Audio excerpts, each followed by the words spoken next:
Well, while my presentation is being put up, I'll say that although I work for Toray, and my colleague Bharat is there, and Toray is one of the big producers of membranes from Japan, I will not speak about Toray. If you've got any questions about products, you can ask Bharat. He knows much more than me.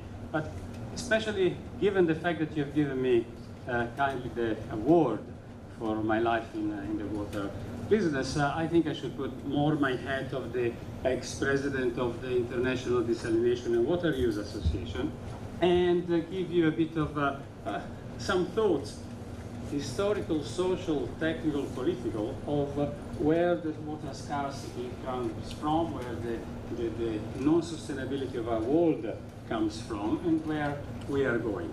So, and I'll start, and I can comment on things that everybody knows here. You know, we had the Industrial Revolution, we had consumerism and the like, and it seems all this blinded us to the fact that there was cheap energy that you could burn, like oil, and you forgot about wind power, about solar power. We knew how to do this. So some of these things we are discovering as if they are new technologies, but they were applicable in the world. So there is also a cultural element in our becoming sustainable again. And that is where one of the big challenges we have is, because certainly my generation, and probably the oldest in this room, has been the one that has caused more problems to the world than in previous generation, because we lost sight of the fact that the world is not with unlimited resources. And I suppose, wait a minute, I have to find which is the button to go up. So I'll put my glasses. And I presume it is this one? No. Haha, there it is. Well, I spent a lot of years in Australia, and I'll share with you just one, in fact, one comment on one reflexive moment in my mind I had when I was studying the stories of all these intrepid Westerners that were exploring the center of Australia, and many of them died of starvation and especially of a lack of water. And they all had notes, they were dipping notes. And it's very strange how so many of these were so arrogantly Western that they didn't realize that around them there were people that were living happily where they were dying of starvation and thirst. In fact, there are many where it says, today we're seeing in the distance 4 Aborigines. It doesn't even come to them that they're there dying of thirst. There are people living there, only that these people obviously didn't know what sustainability and how to live in harmony with that nature was. And I'll share with you also, as I come from the desalination world, this is the photo of one of the very first land-based desalination plants in the world. It was producing, for those days, we are talking of the mid-1800s in Chile, about 20 cubic meters per day of fresh water, not bad for those days. Well, all the pumps were wind pumps. All the plant was solar. A plant of this size, solar desalination, has only come online 9 years ago, more than 150 years later. Why? Because we had forgotten about this. But the photo I most like, and I hope you like it too, is the next one. This is the way the workers were going to work to the plant from the town. And here it is. Because there was reasonably constant wind, so they happily sailed on the rail using wind power. I mean, so all these are things that show that the mentality of our state, because they had coal, they had wood to burn, but they didn't. And we have forgotten the windmills. So, I mean, this is a photo now. It's a friend that is trying to sell, in fact, windmills. And this is an island, in fact, I think in the Baltic. Again, between 600, 700 years ago, you know, us the Spanish, us the Dutch, they were just using happily their windmills. So one thing that amazes me is one thing that is very close to me. I've lived in Brazil for many years recently, and in 1992 there was the first sustainable summit in Brazil. One of the amazing things that the world realized in Brazil at the summit is that nobody had thought that they should discuss about water, and water kept on coming up. So 26 years ago, the world had organized the Sustainability Summit of the World with 150 ministers and the like, but nobody had put water as an important element of this. They at least came to approve Dublin Principles, which was basically saying, well, also water, look, also water is a limited resource. And as it is limited, we better manage in a better way. So it took about 4 years, in fact, for the World Bank and the United Nations to come up to form two institutions to help the world to think about this. One, World Water Council, that in fact is a think tank of the governments of the world that organizes every 3 years the World Water Forum. The second last one was in Korea and the last one in Brazil earlier this year, to get the governments together to work on this. So this is the global one. And then they created the sister organization, the Global Water Partnership, of which I had the honor to be the Secretary General for 6 years, to replicate this at the level of every single country in the world. A stakeholders platforms where everybody, in fact, could talk about these things at regional and at national level. And as such, I've had the privilege in some ways to facilitate, in fact, some of your ministers to happily talk with the Pakistani ministers of water in Islamabad or here in Delhi. Why? Because they were under this Global Water Partnership umbrella where the politics and the differences change. And after under that envelope, we can all talk, in fact, in a freer way. But the interesting thing is so that it is only there that we found about water. And another thing that not many people realize that we owe the great person that Nelson Mandela is that when 10 years later they had a new meeting and it went in South Africa, he wanted water to be at the top, because even when he became president of South Africa, he immediately made water its priority. And in fact, within 3 years, he had given water to all the people of South Africa, even the poorest ones. And this is the water dome, in fact, that was created. From that moment, yes, you've got now all the sustainability goals, and we're talking about that, but it all started here. Now, what started there also was this map. Now, all of you will have seen variations of this map, which is the water scarcity map. This was done seeing what would happen in 2025. I mean, there are several maps that say much more updated. But I like to keep the original one, because that is really still broadly valid. And apart from the details, all those areas of the world, and obviously you can see something in India as well, that are not blue, are countries where the natural resources of water, so the natural resources of fresh water available by 2025, they were saying, will not be sufficient, because the world had never been created with such a big population, such economic activity. So it was the warning that, in fact, by more or less these times, this would happen. And by the way, look how wrong it was already there. You know, Spain should be brown, Italy should be brown, even England should be brown. I put that photo of the bridge of the Thames because I don't know if you know. I mean, it's many years now. No, I mean, 12 years that 1/4 of the water of London is dissolved from the sea, and now they're going to 50%. I mean, so this was actually optimistic, this map, which shows that we need to think of non-conventional water resources, not because they are a nice complement.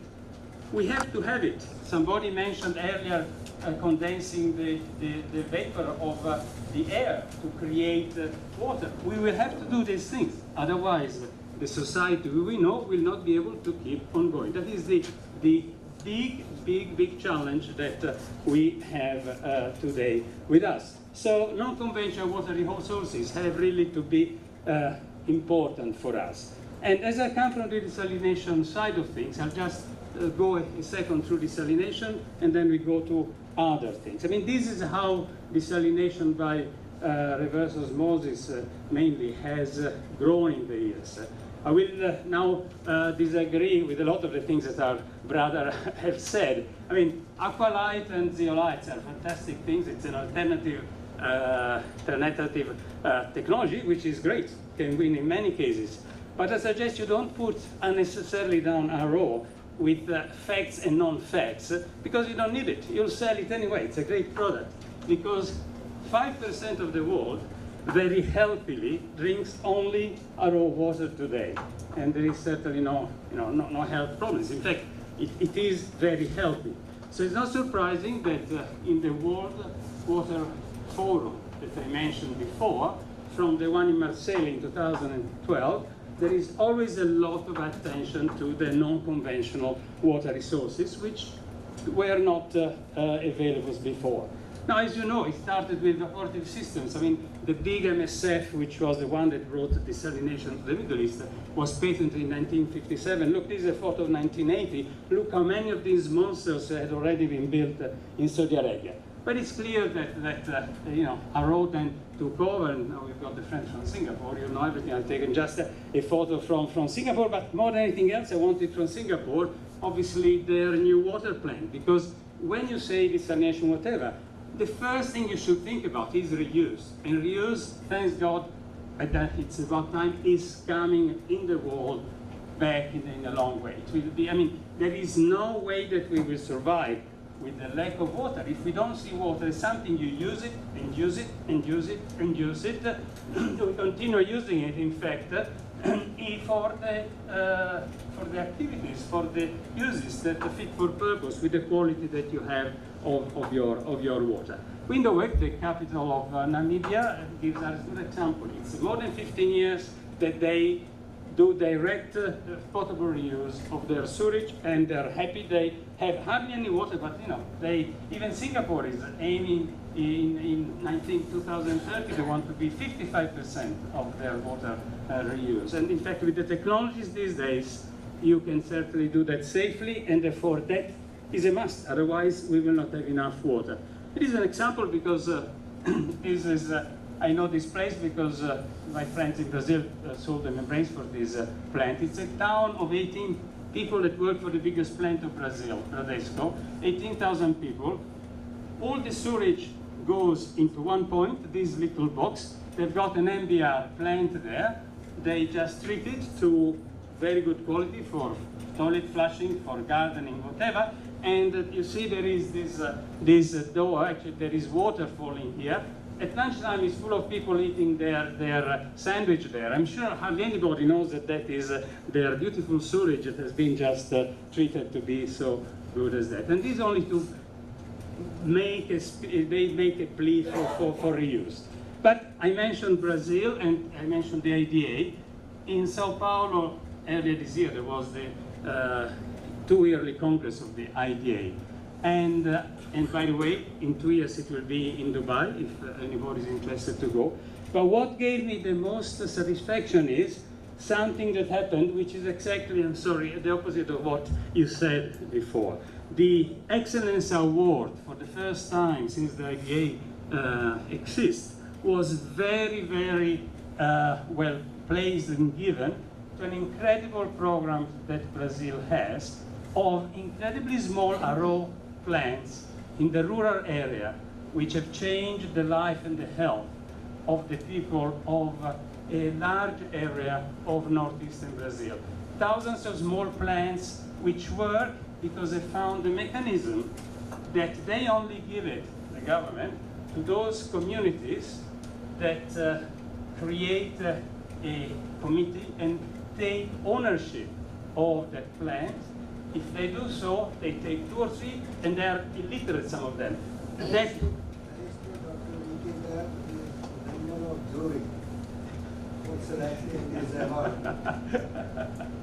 Thank you. But you see this guy, he had never come out from his community. He hardly reads or writes, but he's an excellent operator of his RO. And these plants work very well. But not only that, they're sustainable because they obviously have a small pump that pumps water from the ground. Some of them are wind, but in some cases, because wind is not 100% safe they prefer to use traditional energy. Then they've got the desalination plant, but the reject is put in ponds, and they grow tilapia fish, which is fantastic, and sushi is fantastic.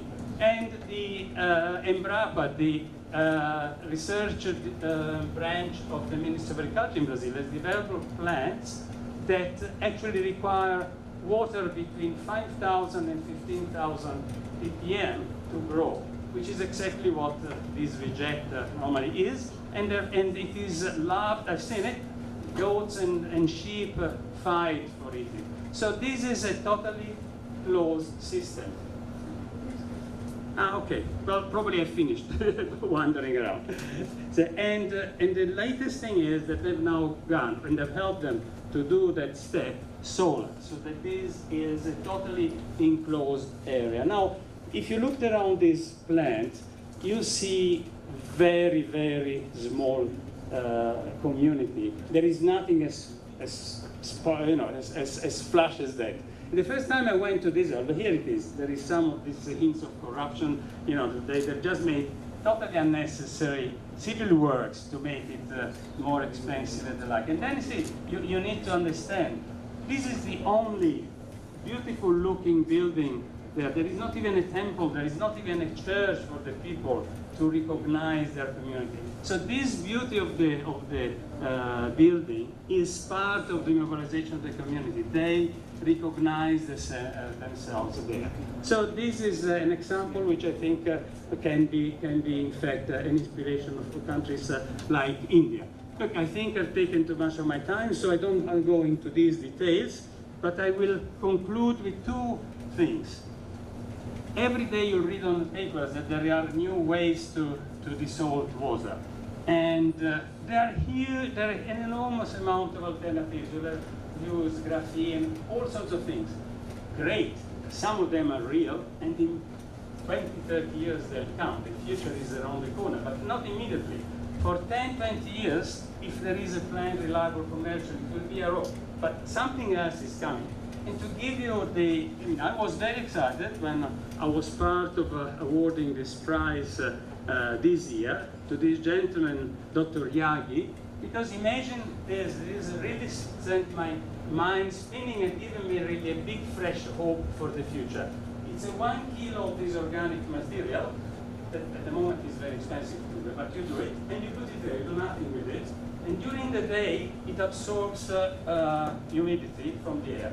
But the great thing is, it absorbs more if there is little humidity in there. So if you're in the desert where you don't have water, it gets even more water than if it is in where it is very, very humid. And during the night, it drips it out. One kilogram produces, at the moment, 1.5 liters of water. Now, isn't that amazing? Think the potential of this concept. You've got a sponge, and it does only, but you don't have to do anything with it. At a certain moment, after a few minutes of transition, it stops absorbing water, and it starts dipping and giving back the water. In the morning, it's ready, it starts taking this water and it drips it in. Why do I want to tell you this? This is the future. It's not today's, but why should I think that this material will be very cheap one day, if it is something that will solve? So, we need non-conventional resources. We have to reuse all that we can, but then we have to invent things to condense whatever, or other things that go beyond desalination. However, this is the last one, and I speak, yes, I gave praise to Toray, but in the context of what membranes are. Toray received a big prize 10 years ago from the United Nations, that Mr. Ban Ki-moon gave it, because of their contribution to the sustainability of the world. So, and when I read, and Toray, does big things. The membranes is 1% probably of their turnover. So there were two things why we received that. One is carbon fiber, which cut in half the weight of aeroplanes. So obviously we use less fuel, and that has really been good for the pocket of Toray, definitely, but also for the world, because we are burning less fuel. But the second thing was the fact that we have got these high-quality membranes from all the spectrum, and that is for the good of humanity. And in fact, I always finish my speeches normally with this photo of my national Michelangelo, but to say that we often say of the body, which is so fantastic, you've got your heart's pound, but the most incredible thing of the body is those selective membranes that enables the glands, you know that these are salty because there is an arrow plant there. I mean, Toray, no matter how good it is, you will never come close to what the body does in terms of separating things. Our liver that can separate things selectively. Now, the good thing of membranes is, in fact, that it's a barrier. So if you've got a membrane that is a barrier for all the viruses, for all the hormones and whatever, it is not like a filter based on sand or whatever could, or a clarifier, it could not work. If there is a barrier, it will protect you. Now, if you do it wrong, then you can mess up all the membranes, and but it will be protecting the people. So, as I'm old, when the youngest around the world will be at my age, I will be certain there will be all sorts of water treatment plants on but the municipal side for water, even in the villages, I'm sure will be based on membranes, because the membrane is the natural way the life is found to protect itself from germs and whatever, and also to separate things.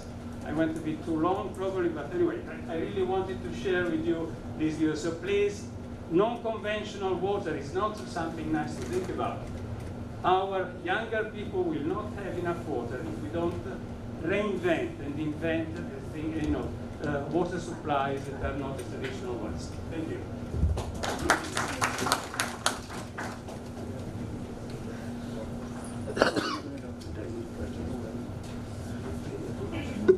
Thank you so much. There's a question, but before that, I would, yeah.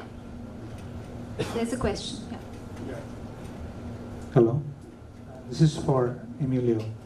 When I talked about RO, my concern was not about RO not being used. My concern was RO being segmented in a different platform. From all the list of charts that I saw where you've done desalination, just to let you know, we also do desalination. We do desalination through membrane system. And desalination, we normally propagate to the government as the last source where there is no water. For example, Singapore doesn't have fresh water source. Saudi Arabia doesn't have fresh water source. Kuwait doesn't have fresh water source. So from your list, there were a lot of countries that don't have fresh water source. So for them, RO is necessary. And over here also in India, I would say, if you don't have a fresh water source, if you have really troublesome water that is over 1,000 TDS or 2,000 TDS, of course you need to use RO. But where there is fresh water, there is good water. And it doesn't need to be drained out of everything. And of course, you can use something else.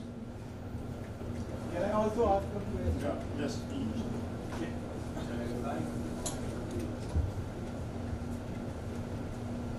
Hearing both the presentations, I mean the one previous and now, I think a lot of doubt has been created about the usage of RO. So I would just like to understand that whether RO it is not in which countries or fresh water, that is another debate. Whether RO is okay for human consumption or not. That is one very, very simple question which we need to ask and address, especially with relevance to India. Thank you. One more question. I think we answer them in one. Can you pass the mic there? Yeah, to that gentleman, please. On the other side. Yeah.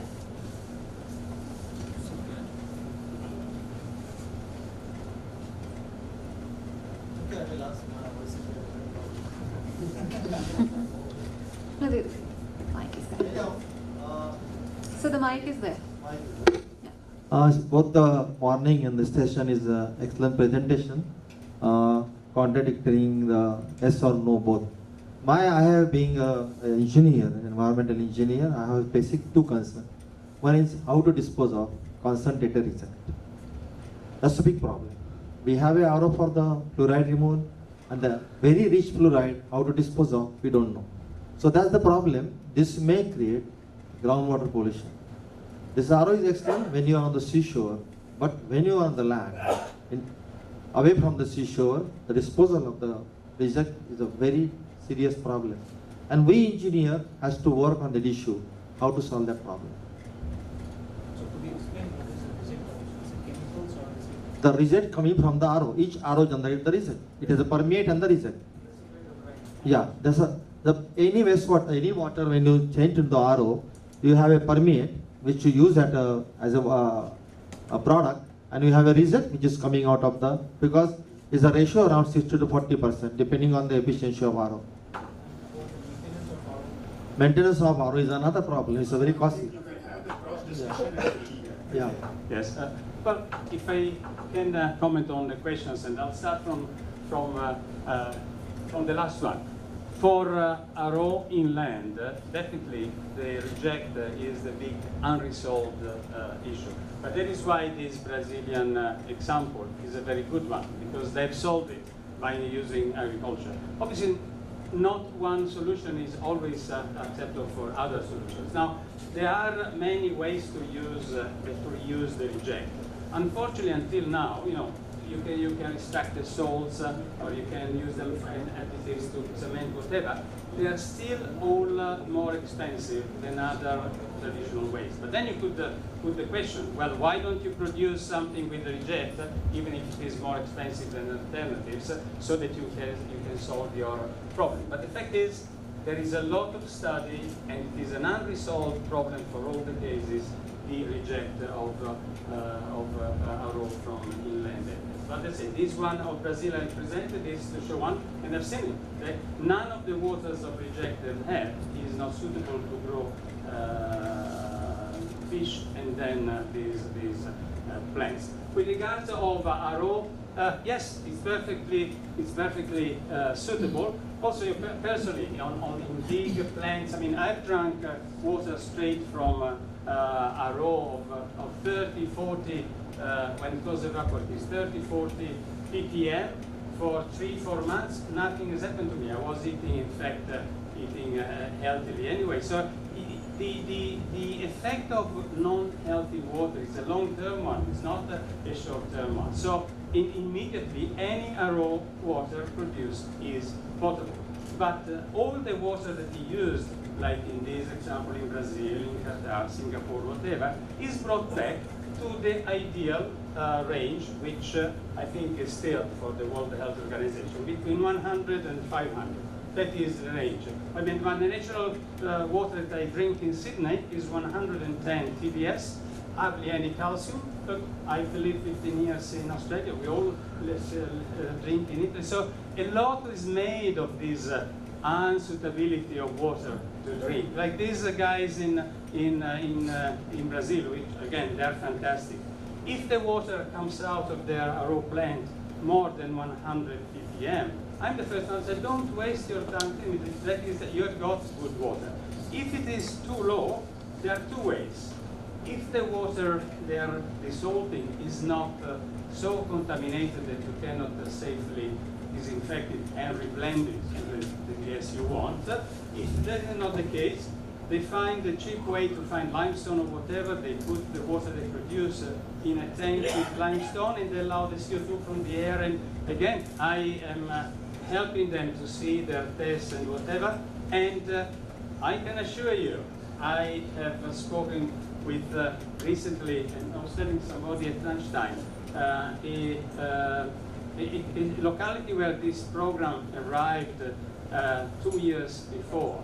And there were a group of children which are fantastic, beautiful brown, white teeth children, very happy. And the teacher was telling me, you should have seen them 2 years ago before good water came. They all had the permanent area, they all had yellow marks, and nothing has changed in this village. The same poverty, the same people, but the water now is the one produced with their own plant. Drink and look at the health it has grown. I think it's